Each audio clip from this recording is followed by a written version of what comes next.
This morning, who is stealing the oil in West Texas? Congressman Tony Gonzalez asking the feds to now intervene, and his 4-year effort on foster care that finally resulted in a new law. Tuesday, J.D. Vance and Tim Walz meet in the VP debate, what Texans should watch for.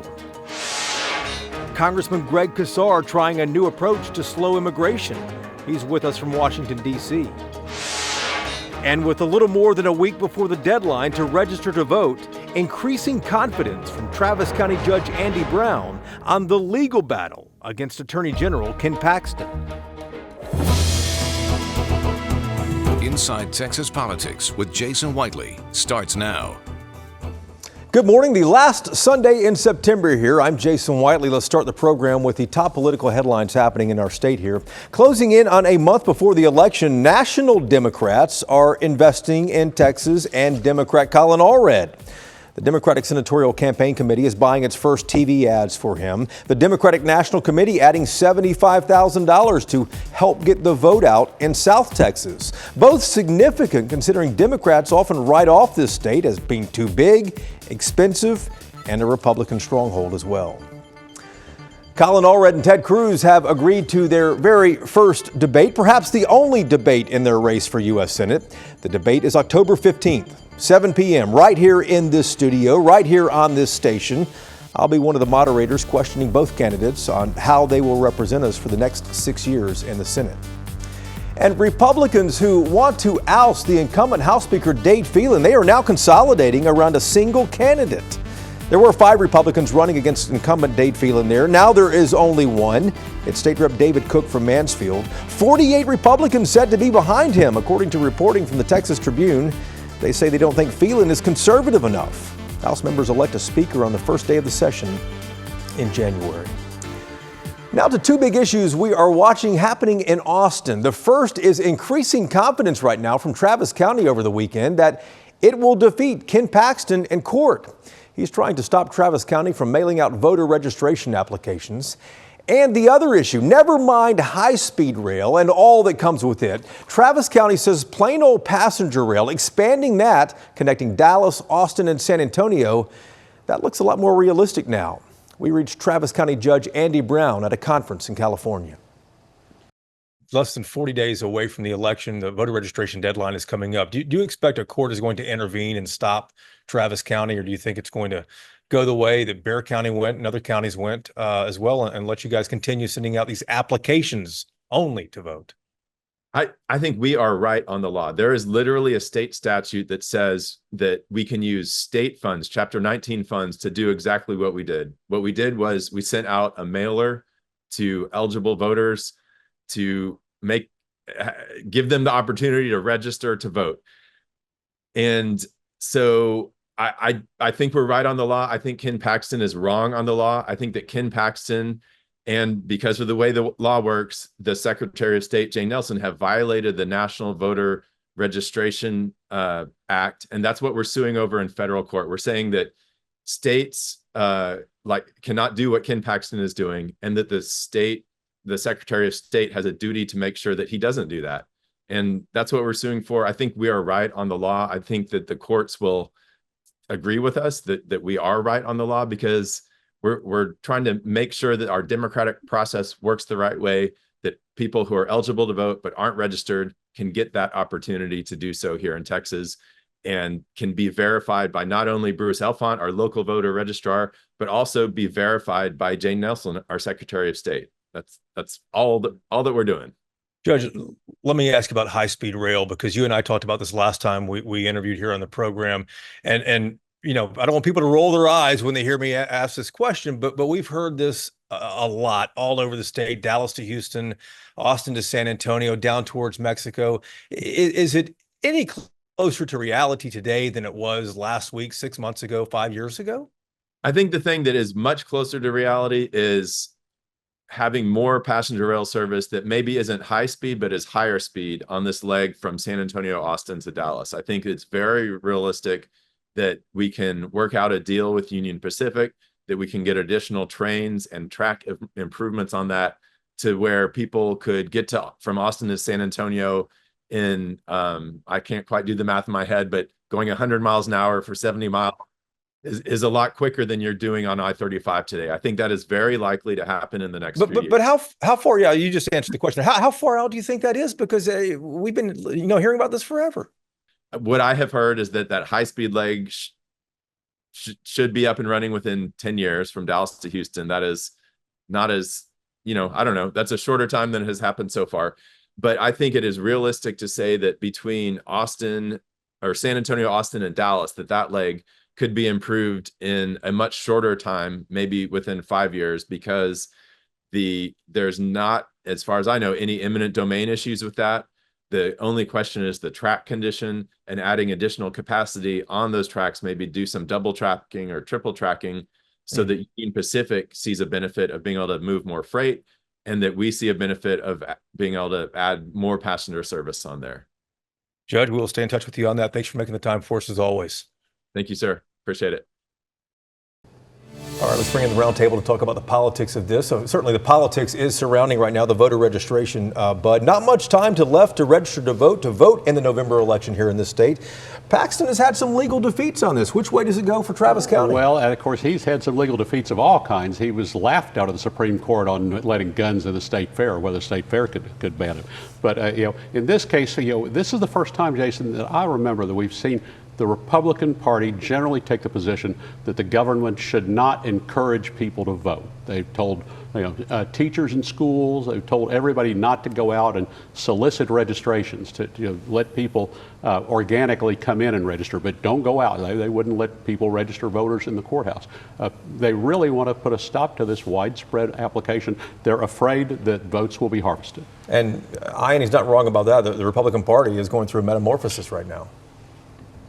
They are. And also, you have to look at the ripple effects of this, too. It's beyond just the legal debates about this. It's just kind of the actual effects of people worried about whether they're going to be able to register, or whether they even feel like it's even worth being part of the process at all. And also looking forward to if it creates doubts within the process. And so, while there are measures in place to confirm eligibility, it still brings a lot of doubt in the process when you have these cases. Bernadine?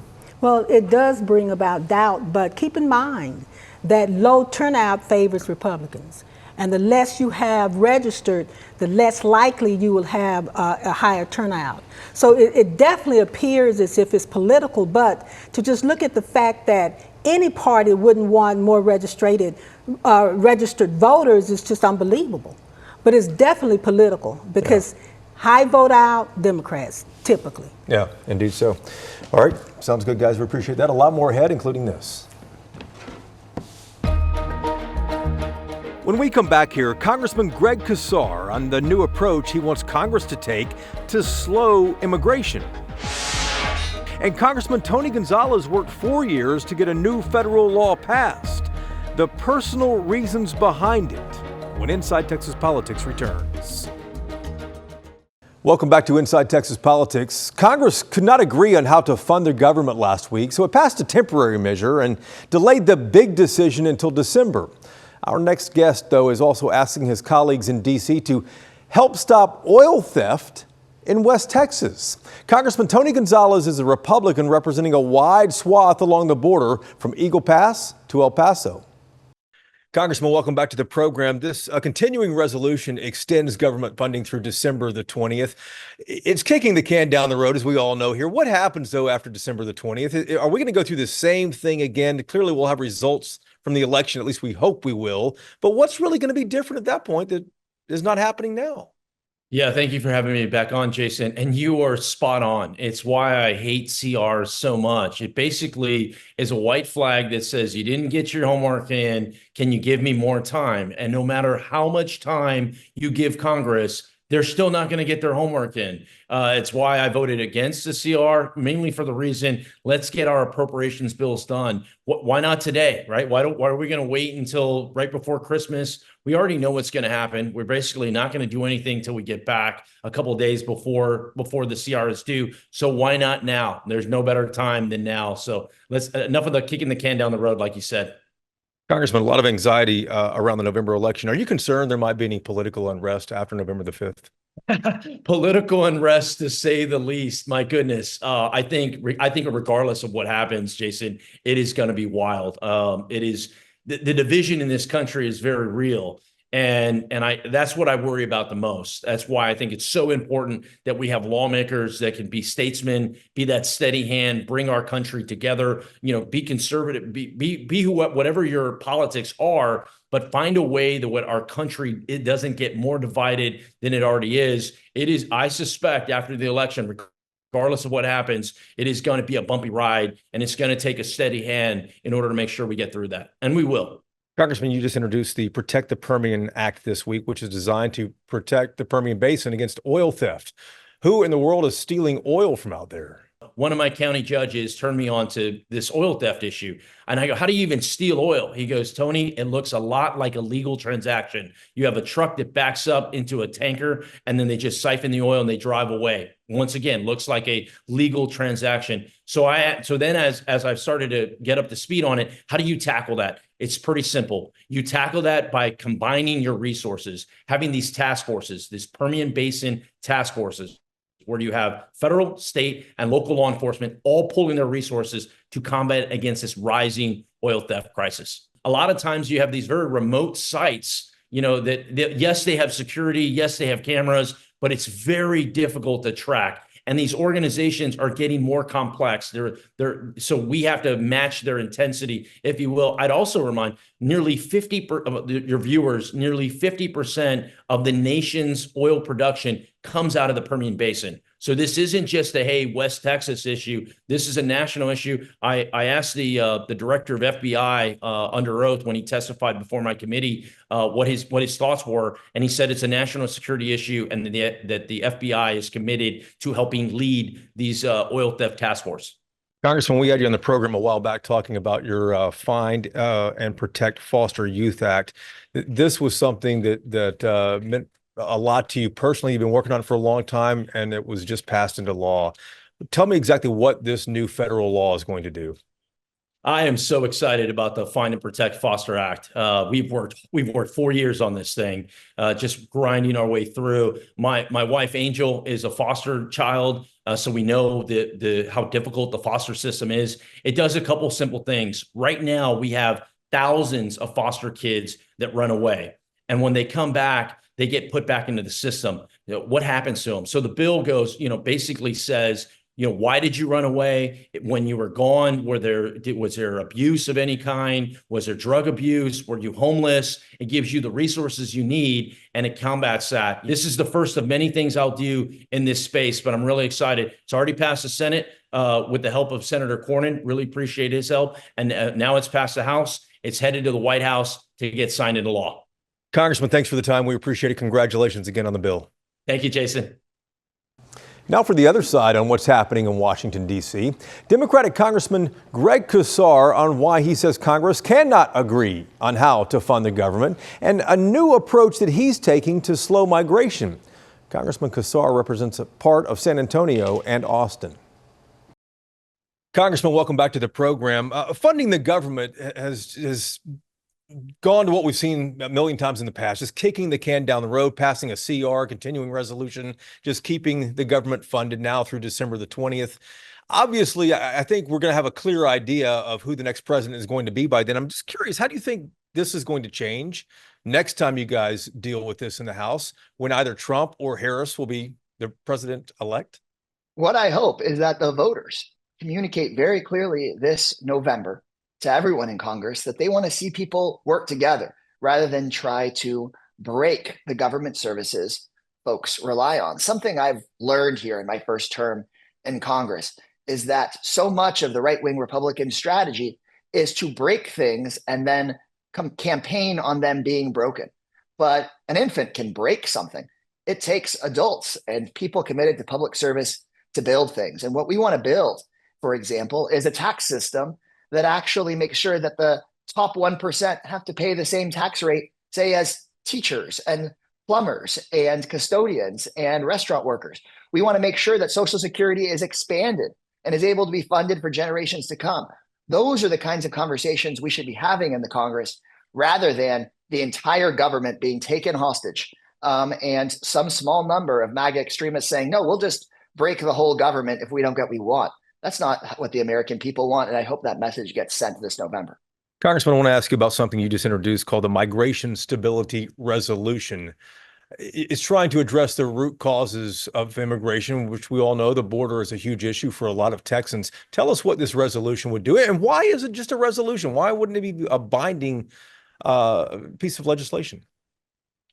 We are preparing binding pieces of legislation to create more stability in Latin America and in the Caribbean so that fewer people are forced to migrate.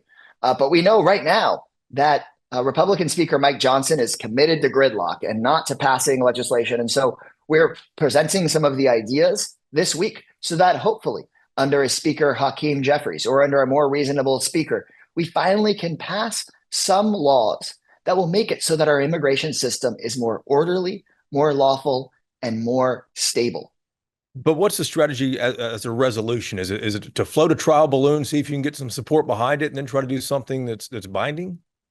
Yes, the idea is let's get the word out there that people watching this probably don't know that the vast majority of the guns that are winding up in cartels' hands are because of Greg Abbott's policies that allow people to buy weapons of war, oftentimes without a background check at all.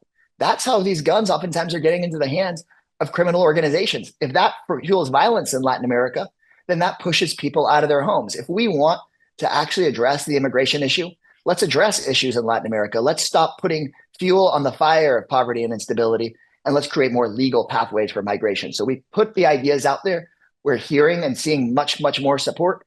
And so then we can start bringing forward legally binding bills to say, let's change the way that guns get into Latin America. Let's change our gun policies in this country. Let's change our sanctions policies that end up starving people in places like Venezuela and Cuba. Congressman, thank you for the time. We appreciate it, sir. Thank you. Take care. The roundtable is ready when we come back here on Inside Texas Politics. All right, let's bring in the roundtable to talk about the politics happening this week. Bud Kennedy is here from the Fort Worth Star-Telegram. I Am Mitra is with us from Austin at the Texas Tribune. Bernadine Steptoe, political producer at WFAA in Dallas. Bud, huge event coming up on Tuesday night, the vice presidential debate. Two questions on this. What are you watching for? And secondly, will anybody be watching this debate? Well, I do think people will be watching. I think people will be watching because they're going to be studying both candidates, and they want to see who's playing them on Saturday Night Live, because Saturday Night Live's return to the air on Saturday could be one of the most telling events of the campaign. Saturday Night Live blew up Sarah Palin in her campaign. That probably knocked a point or two off John McCain's total. If Saturday Night Live really went out for, and mocked either one of these candidates, they're both very mockable, then it could make a difference. People will be looking at the two candidates and thinking, who's going to play them on the show? Bernadine? I think that people actually want to see the two of them there together, because we have not had that opportunity, and to actually see if J.D. Vance will morph off into those conspiracy theories and how well Walz will handle it. I think that most of us just want to see them on stage, see them interacting together, and what is definitely going to come out of that debate. Which way does this go, Ian? Does it spiral into conspiracy theories? Do we have more memes that pop up on people eating cats in Springfield, Ohio? I'm sure the memes will pop up somehow, but the first rule for vice presidential candidates is to do no harm and to kind of reinforce why they're the right choice, because they're reflecting the first choice that these presidential candidates have made in these campaigns. And so their job is to kind of serve as making sure that they land strong attacks and also defend their candidates. And so for J.D. Vance, it's about making sure to kind of tie Kamala Harris and Tim Walz to the criticism that the Biden administration has faced, and for Tim Walz is to kind of continue this line about the Trump administration from before, and how that is how they say it's not good for the future of America. Yeah, the contrasts will be pretty clear, I think, for each candidate come Tuesday night. But let's talk about what we started this program with, and that is the race for U.S. Senate. One of the first things I think we reported this morning was about the national Democrats investing in Colin Allred's race. The polls kind of show this thing's staying pretty tight. What do you make of it? Well, we see the Democrats spending money here for the first time. I mean, not in my memory, but in a lot of our memories. The Democrats are interested, and there's a lot of Democratic money being put into actual get out the vote efforts. It's kind of remarkable. People in Texas are going, look, there are Democrats here. What's going on? But we have these polls. These polls are all over the place. They show the race is very tight, but if you look at the margin of error, it's always the race is tied, but with a 3% margin of error. Well, that means either candidate could be behind by 3. So you don't go by that. The numbers you look at. Cruz, first of all, has yet to reach 50% at a poll. So, he's not over the top yet. There's still undecideds who could go the other way. But Allred still is not well known. I think only 32% of the voters know much. 32% don't know much about him. I'm sorry. So they really don't know much about him at all. Yeah. Ted Cruz is about to tell them a lot about Colin Allred. Bernadine? Jason, you know what? Whatever we say about people not knowing a lot about Colin Allred, they know enough, because you're getting down to the wire. Early voting is getting ready to start. And I think that what the National Democrats are trying to do is extend their map, trying to get to that 270 electoral votes. But I think that this race is very interesting in the fact that you do have the race is closer. And Allred is carrying his on, and Ted Cruz is too.